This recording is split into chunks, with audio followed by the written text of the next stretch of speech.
নমস্কার, তো সবাই কেমন আছেন? আশা করি অনেক অনেক ভালো আছেন। আমিও খুব ভালো আছি। তো পদ্মমায়ের সংসারে আপনাদের অনেক অনেক স্বাগত। তো মা আর আমি হঠাৎ বাসের মধ্যে কোথায় যাচ্ছি? হ্যাঁ, সমুদ্র সৈকতে যাচ্ছি তো। মন্দারমণি যাচ্ছি, দীঘা যাচ্ছি, তো দুটো জায়গায় ঘুরে দেখবো। এর আগেও গেছি, আবারও যাচ্ছি। গরম পড়লেই মনে হয় দীঘায় ছুটে যাই। তো সেই জন্যই দীঘায় আজকে চলেই যাচ্ছি। তো এখন রয়েছি বাড়ির সামনে। বাড়ি থেকে একটু পিছিয়ে গিয়ে বাসে উঠেছিলাম। বাসটা ওখানে দাঁড়িয়েছিল। তো এবার আমরা রোডে উঠে পড়েছি। তো এটা হচ্ছে NH12 নতুন রোড, দেখতে খুব ভালো লাগছে আর যেতেও খুব ভালো লাগে এই রোডটি। তো এত সুন্দর রোডের ভিউ, সেটা তো আপনাদেরকে দেখাবোই। তো এই বাসের মধ্যে আমি ব্যাগপত্র বেঁধে নিয়ে একবারে রেডি। আর দেখুন এই জায়গাটা, জাস্ট দেখুন কত সুন্দর লাগছে জায়গাটা। পাহাড়ে যাওয়ার এখন আর কোনো দরকারই নেই, এই NH12 উঠলেই পাহাড়ের ফিল কিন্তু চলে আসে। দেখতে দারুণ লাগছিল আশপাশটা। আসলে এটা আমার বাড়ির কাছেই, শান্তিপুরের মধ্যেই এই জায়গাটা, শান্তিপুর বাইপাসের একটু আগে। তো এটা যখন নতুন রোড হচ্ছিল, আমি কিন্তু আমার পেজে একটা ভিডিও দিয়েছি এই রাস্তাটার। তো আপনারা যদি মনে করেন সেটা দেখবেন, খুব সুন্দর লাগে ভিউগুলো দেখতে, তো অবশ্যই একবার দেখে আসবেন। তো মা ঘুমিয়ে পড়েছে আর আমি জেগে রয়েছি। তো দিনের বেলা হলেও ক্লান্তি তো থাকেই মানুষের শরীরে। তো মা আরও একটু দিদি অসুস্থ থাকায় দিদিকে দেখতে গেছিলো কৃষ্ণনগর। তো তারপর থেকে আবার বাড়ি এসছে, বাড়ি এসেই বাসে ওঠা, একটু তো ক্লান্তি লাগবেই, তো তার জন্যই ঘুমিয়ে পড়েছে।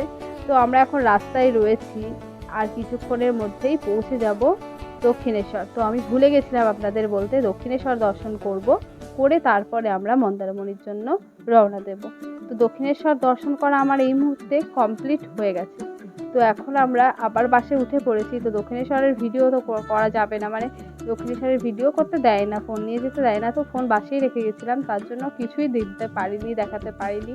তো এই মুহূর্তে আমরা চলে যাচ্ছি মন্দারমণিতে। তো মন্দারমণিতে কিন্তু আমি এর আগে যাইনি। দীঘা গেছি, শঙ্করপুর, উদয়নগর সব দেখা হয়েছে, কিন্তু মন্দারমণিটা আমার দেখা হয়নি। তো সেটা বিচ তো জানি, কিন্তু সেখানটা কেমন লাগবে সেটার জন্য একটু খুব মানে আকর্ষণ ছিল মনের মনে। তো যাই হোক, খুব ভালো লাগছে, খুব এক্সাইটেড নিয়ে যাচ্ছি। প্রায় 2-3 দিন থাকবো, তো সেটার জন্য খুবই ভালো লাগছে। তো এটা হচ্ছে বালি ব্রিজ। তো বালি ব্রিজের ওপর দিয়েই আমরা যাচ্ছি। তো এই ব্রিজেরও ভিডিও কিন্তু একটা আছে। তো এই ভিডিওটাও আপনারা যদি চান তো একবার গিয়ে আবার পেজে দেখে আসবেন। খুব ভালো লাগছিল রাতের বেলা এই বালি ব্রিজের ওপর দিয়ে যেতে। আর পাশের ব্রিজটাও কি সুন্দর, সব গাড়িগুলো যাচ্ছে, দেখতে কিন্তু দারুণ লাগছিল। তো ব্রিজ শেষ করে তারপরে আমরা সামনে একটা জায়গায় দাঁড়াবো, মানে কোলাঘাটেই দাঁড়াবো। তো কোলাঘাটে দাঁড়িয়ে কিছু খেয়ে নেবো, খেয়ে আবার বাসে উঠবো।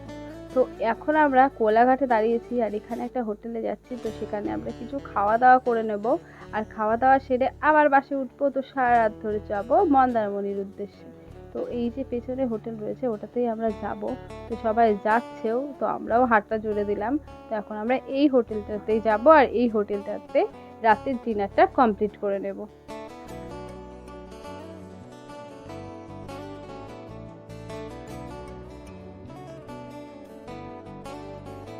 ভেতরে বসে পড়েছি আর এখানেই ডিনার করে নেবো। তো আজকের মতো ভিডিওটা এখানেই শেষ করলাম। ডিনার করতে করতে কাল সকালে মন্দারমণিতে আবার দেখা হবে। তো আজকের মতো টাটা, গুড নাইট।